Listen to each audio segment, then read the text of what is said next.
Kittani's mother continues. She has got a lot of grievances to air because she was taken to the concentration camp in the prime of her youth. She, in fact, says so in the next few lines. My youth is buried in Rover. Abache's ghost visits Amache Gate. My niece haunts to lake. Words are better than tears, so I spill them. I kill the silence. When she was taken to the concentration camp at Rover, she was in the prime of her youth. So those years she was shut behind the barbed wires were the best of her years.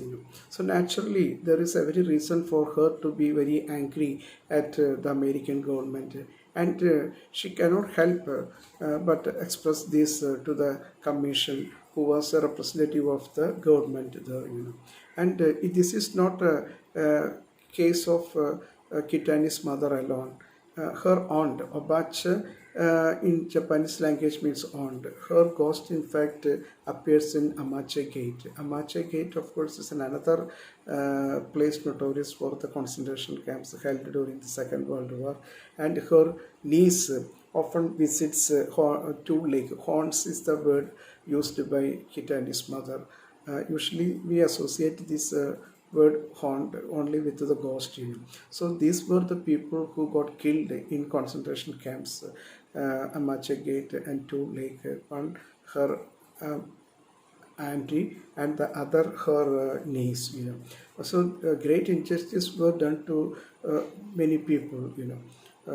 Kittani's mother was able to save her life and she was giving that witness account, but she lost some of her immediate relatives in the concentration camp.